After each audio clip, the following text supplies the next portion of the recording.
Party people in the place to be. You are now in the midst of a real MC. Throw your hands in the air if you're real as me. Ooh!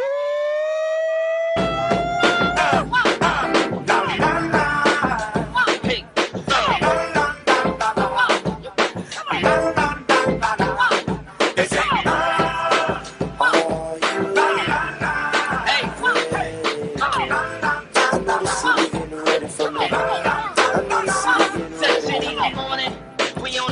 This is your host, as you all already know, Lloyd Alford. Excited. I say that every time. I'm always excited, actually, to have a special guest up here with me today. My brother, well, two of my brothers, actually. My brother, Rod Kavan, and my brother, Patrick Snow. Yo, and quick, I'm not even gonna do too much because I'm gonna let him get into all of this. But Southeast Raleigh High School alumni, that's where I met him at. Friendship going on. 10 years. Yeah, going on 10 years, probably a little bit A long time. from '09 technically to it's over 10 years. Oh, yeah. I was counting since 2013 when we graduated. But you're right. It's From '09 to like 12. exactly crazy. UNC Chapel Hill alumni. So proud Tar Heels. Moved to DC right after that to work in politics. Campaigns took them all over the country, from Virginia to Mississippi to California, and now Florida, where you work at a digital advertising agency. Correct. So hats off to you, bro. You're doing the thing. Seriously. We let's kind of start, give the people some background On us. Yeah. Right? So back in high school, Southeast Raleigh, great experience all around. I would say the friends we made throughout high school are still, my closest friends today. Definitely. Same gang. So I just want to, kind of paint a story for our listeners here. This was when, we were freshmen at high school. This was a new atmosphere for me.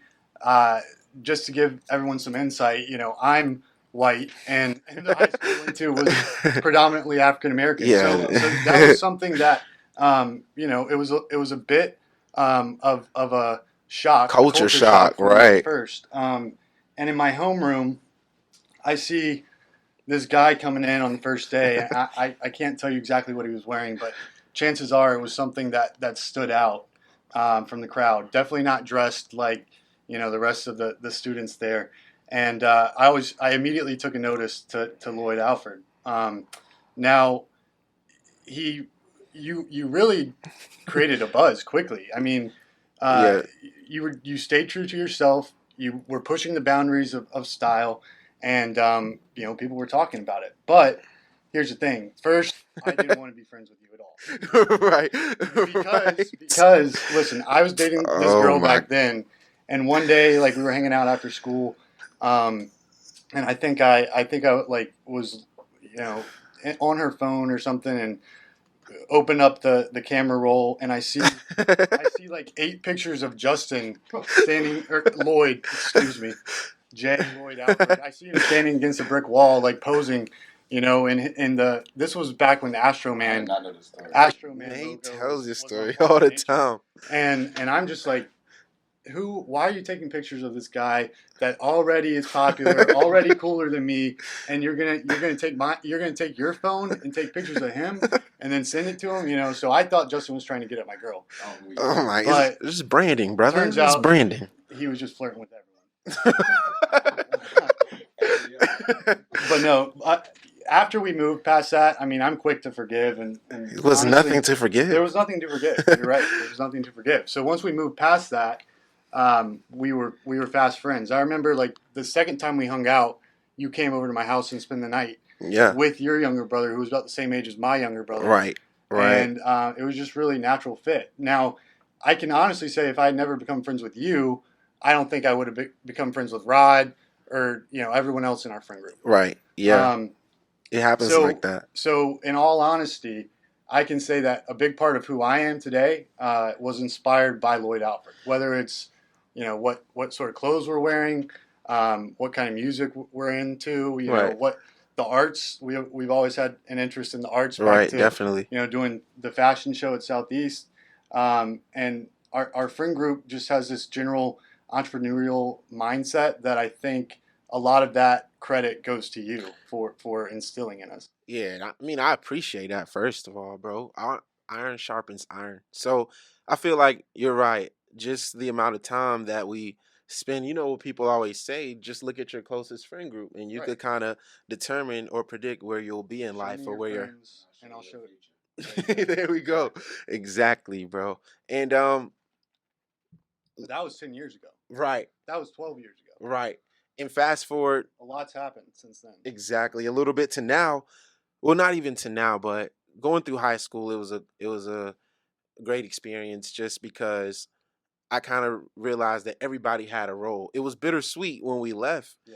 When I'm realizing that, just because we're at a place 5 days a week, 8 hours a day, we're naturally gonna spend more time with each other. Our goals and things are gonna be a little more aligned. Right. You're graduating, getting on to college, and we have friends that are moving to all different parts of the country. I'm realizing that Fly by Nature was my dream. It wasn't so much everyone else's dream that was in it or that was a part of it and took part of the things that we started in high school. But what I can say about our friend group, what I can say about you is that even though you're definitely on your own path, we always find a way to create Right. and to do projects and to collab. So your network is really your net worth. We talked about that a little bit in episode 3. Um, And look, our friends FaceTime. Not the time. Not the time. yeah, But no, listen. yeah, Even though after high school we all kind of spread out and we all kind of, high school kept us on the same path, but then after that everyone takes their own path, and that's a path where you have to learn a lot, you're experiencing a lot, you're making a lot of mistakes, but I can speak to my personal experience after I graduated and went to UNC. It was another culture shock yeah. because then I went to a school where I was not as smart as a lot of my peers, and You're smart, but we definitely it's a different ball right, game in and college. not only that, but I think at Southeast I got a real up close perspective of those that have more and those that have less, and then at UNC it felt like everyone had more. I feel that. I Right? feel that.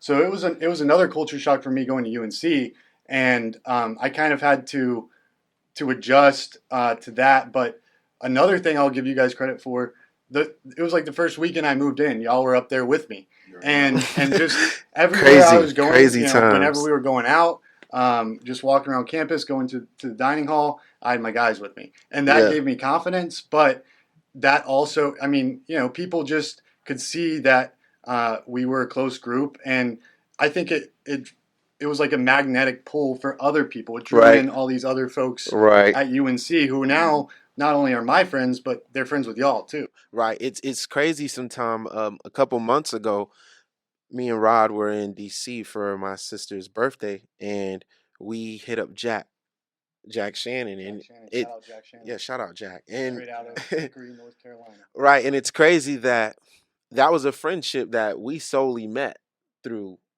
him, through you. Right. But now we've built the type of bonds where, and that's what life is all about, built the type of bonds where you don't have to be present for us to get together and link up or anything like that. Right. I'll say this: you were always kind of like the culture leader of the group. I felt like my role, if we're talking about roles in the friend group, has always been like a connector of people. Yeah. And I think that's valuable in life because it's all about connections. It's all about who you know, right, more so than what you know, in certain instances. But that's a great point. Like you guys travel around and you're hanging out with people that I met in college, but it's not like awkward. Like never that, never awkward. I definitely know people in corporate America strictly from your relationship, right? And you put me on when I was around you. Right, and even I love that. And when we're going, even in Chapel Hill, people were learning about Fly by Nature and buying merchandise and repping the brand solely off of the strength of you. Right. So I could take a prideful approach and think, well, I don't want them to think that it's Patrick's thing when it's really my thing. I'm having an attitude with I don't care whose thing they think it is, Yeah. because the message and the vision is still being spread. And the message is celebrate yourself. Exactly. So everybody can relate to that. It's even a kind of play on things where you might want to think, or I might think, like, support black business, and people might think when they look at us, when they look at Fly by Nature, everything we do, every aspect, everything that's controlled is solely by black people, and a lot of black people take pride in that, but I can never 100% say that, because diversity is a major key. Diversity is so important. Diversity is a key. I understand that if you understand the vision, you can get into some doors that the world that we're living in, we can't get in yet. Right.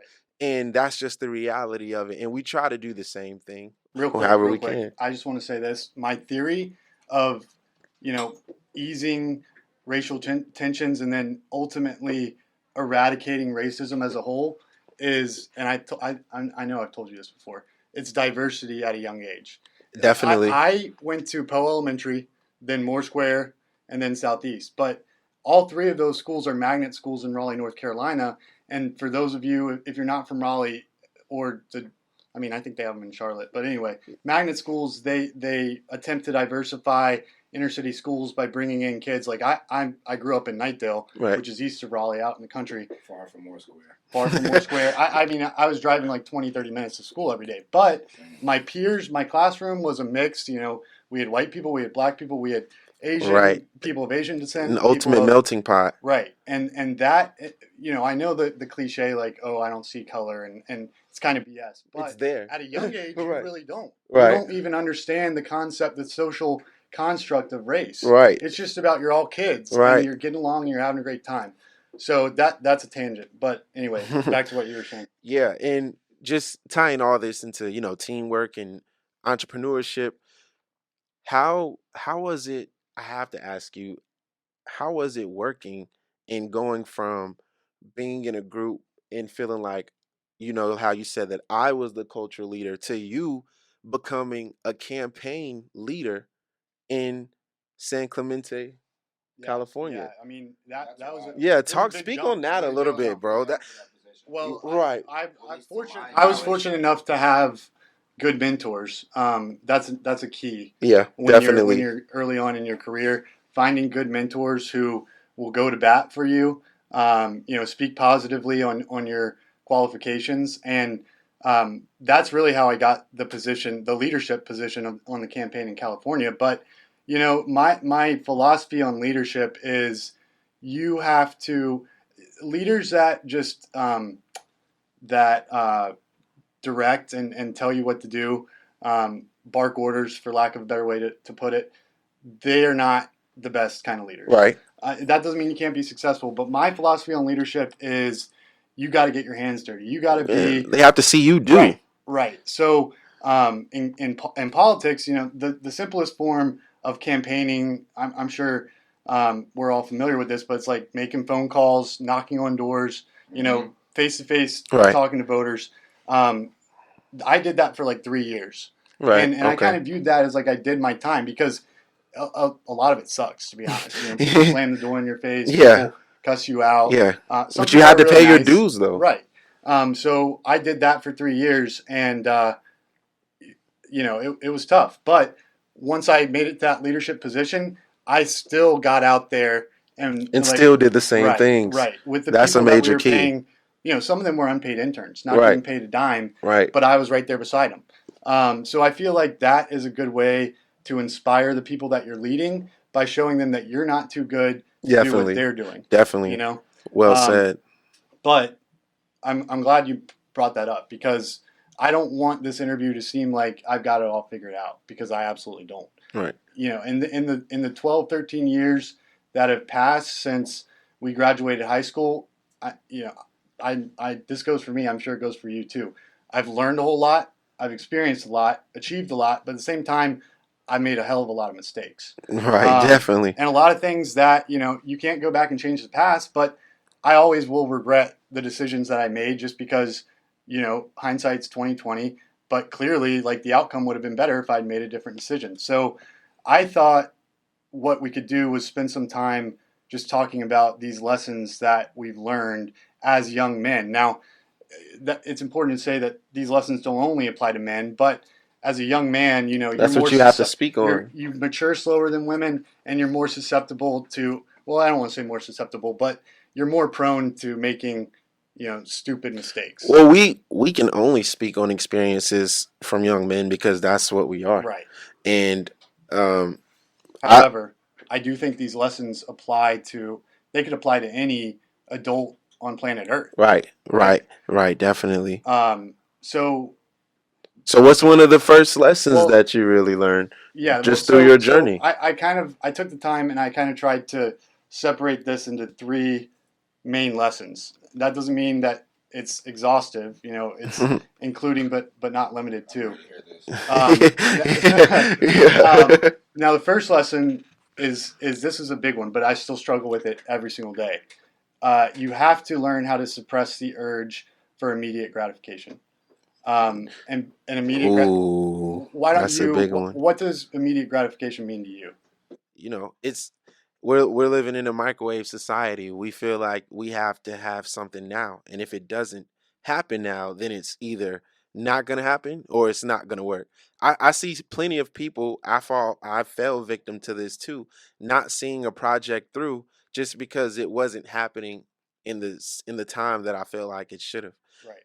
Patience is the major key in all of this. I always tell people whenever they ask me about even just the clothing game, what's the major key? And it's patience, understanding that it won't happen today, it won't happen tomorrow.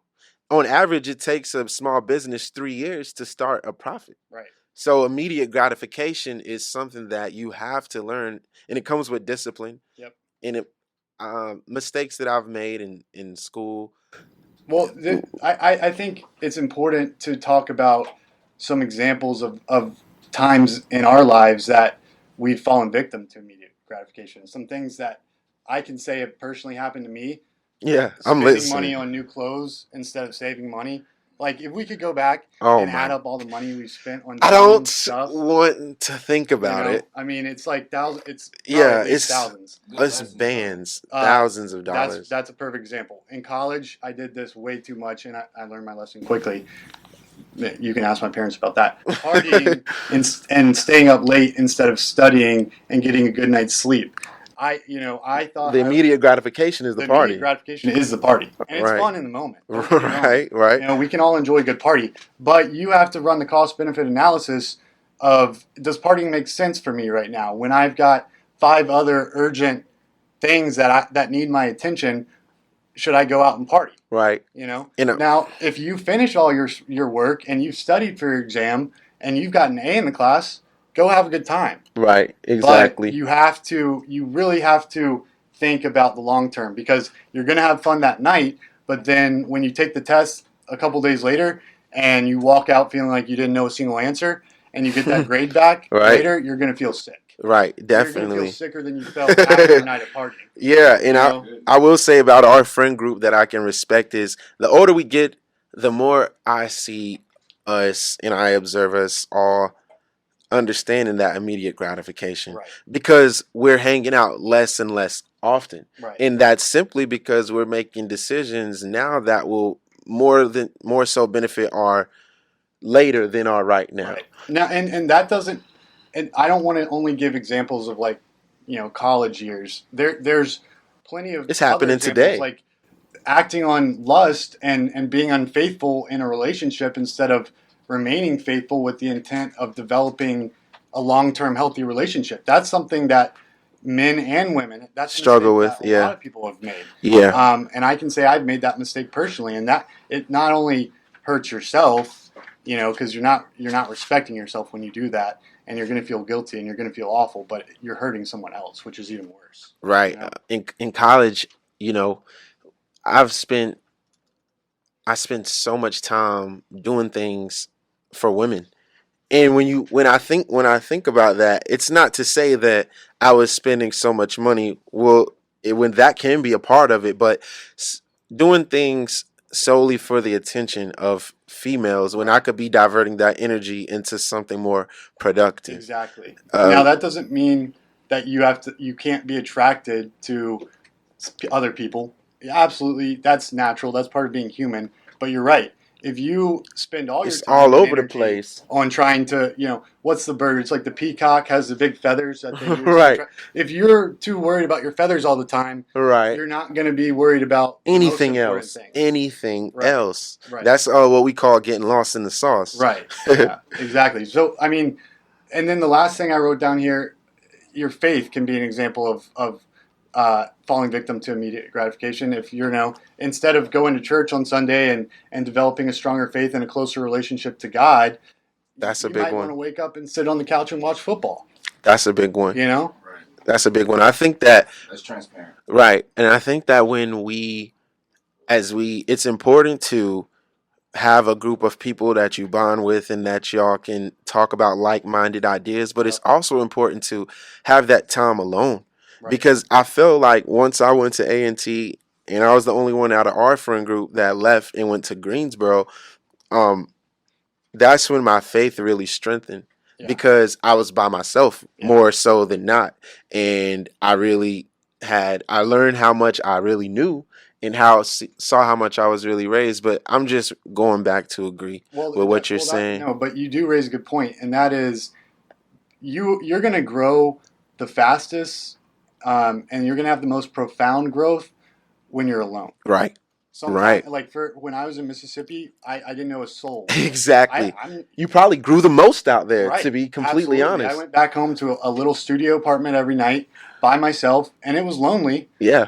But it really forces you to reflect on yourself. Right. Get closer to God. Exactly. So it can be very positive. Now, the takeaway with delayed gratification is it will not only help you become more successful and financially stable, it's going to make you a happier person. And all these lessons, I should say, are with the end goal of living a happy life. Because I think in America today, there's a lot of people that are just going through the motions, but they're not really happy. No. And it's sad because I think that, it's not that hard to find happiness. You just have to know what to do. Right. And what not to do. Right. And what to look for. I was just reading in my book that your happiness is not dependent, and it shouldn't be dependent on anything else, because if your happiness is dependent on anything else, then that thing is your crutch. Yep. Whether it be a person, whether it be a substance, whether it be a hobby.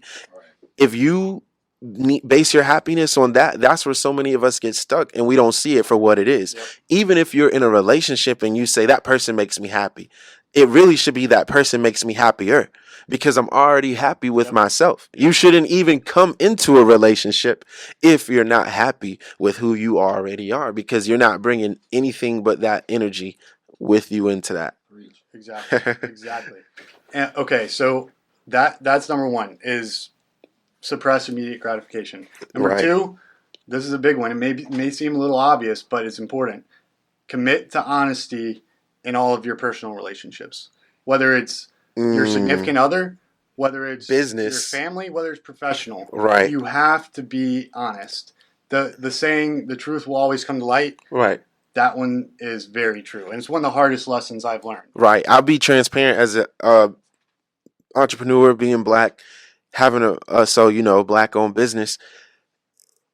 Sometimes it's hard to be honest because we already might feel like we're behind in resources, in education. So being honest might mean telling somebody or telling people, yeah, this is the quality. It's not the best quality right now, but this is what I can afford. This is what I'm working with. Or being honest might mean letting them know. It could mean anything, bro. And so what most entrepreneurs might do, or what I see people doing, is they're being dishonest. And what it really does is makes things worse in your business, because now people have these perceptions and expectations, and you should can't live up to. Right. And usually they say that you overpromise, but then you under deliver, when it should actually be the other way around. You should underpromise and over deliver. Yep, and that's in politics. That's a big one. Every single politician tries to underpromise but overdeliver. A lot of them fail miserably. Hey, they try. Now, my philosophy on dishonesty, and I know this because there was a period in my life where I felt like I couldn't be myself to my parents and to my significant other. Gotcha. And the result is you build this facade that you're living behind, Mm-hmm. and you're not yourself. You Right. know? And the feelings of anxiety, insecurity, guilt, they're Yeah. all amplified by you Right. continuing to be dishonest. Right. Now, there was a point in my life where an event happened, and we won't get into it, but it was sort of like a rock bottom moment for Mhm. me. Me too. And I called my dad, and I poured out, I was honest about all these lies I'd been telling them for years, really. Right. And that was the most relieving, liberating I can imagine. feeling. I can imagine, bro. And that is super true that the truth will set you free. Right. And I kind of I I appreciate honesty because it really lets you, it's a reality check, and it lets you know where you really are. Sometime in the group, I always tell people when I'm talking about Fly by Nature that I really respect my closest group of friends because at the end of the day, there are no yes men in our circle. Yeah, we'll always tell you the truth. Right. And it's so sometimes it can be hard for other people to tell you the truth because they look up to you or they might admire what you do. They don't want to hurt your feelings by speaking on your artistry. And it's hard to hear honesty sometimes because you feel very passionate about what you do and your work. But I feel like without you guys being honest, there's no way for me to really get better. Yep. And We for would us be to get doing better. you a disservice if we constantly said, you're the best entrepreneur there ever was, Justin. Lloyd Alford, you don't have to change a single thing. Ever. Right. You are the best to ever do it. You would stay at the level you're at right now. Right, because we would have felt like we've already arrived. I was say this last point, speaking on honesty, I was even having a conversation with my father earlier this morning, and he was telling me that sometimes he'll tell me things like dealing with my sister, and he doesn't want, and sometimes I might say, well, she's living her life and I don't want to intrude. And then the vice versa, like just father stuff, then telling my sister things about me, and she might say, well, he's living his life. I don't want to intrude. But my dad was telling me that at the end of the day, we're all attached to the people that we care about. Yep. So when we're not honest, eventually that dishonesty can affect us. It's a relationship without trust and honesty is not a relationship at all. It's not going to work in the long run. These conversations might not be good or feel good to have, but those are usually the ones that are most needed. Right. Now lesson number 3, and this one is sort of like bringing it all home. Gotcha. You need to try your best to find work or career that is an intersection of what makes you happy and what you're good at. And that's why... Major key alert. Major key right there. I hope y'all heard it. We need like a major key sound to put in. Right. That's why I kind of had this realization, like sitting here today on the show, this is something that you're good at, but it's something that makes you happy. And that's just one example. But I think in a general sense, and this doesn't go for everyone, I'm not one of these people, millennials are the worst, but for our generation, work has become something that we've diminished the importance of and we try to avoid. When really it should be the exact opposite. It should be something you could take pride in. Yeah, that is, we see it as critical to our happiness and we seek it out. Right. We want to find more work. Right. So I think really when you look at everything that we just talked about, in order to be a happy person, and I don't want to oversimplify it, but if you can find the right balance of faith, family, and a career that you're good at and makes you happy, I think you're going to be a happy person. Right. Yeah, and we would call that like, the sweet spot, finding that mix of your passion and something that you can make a living. And it's out there for everybody. If you're listening to this, then that means that God put you right here on this earth for a reason. Right. And no matter if you're 12 or 80, there's, as long as you're here, there's work that can be done and there's passions to align with. Yep. And I just have one quote that I wanted to share. This is one of my favorite one of my favorite authors, Arthur Brooks. And Arthur Brooks wrote in one of his books, resist the worldly formula of misery, which is to use people and love things. Instead, remember your core values and live by the true formula, love people and use things. And that I think Drake said in a song, Drake's And I never knew that was from the book. No wonder Drake's a goat.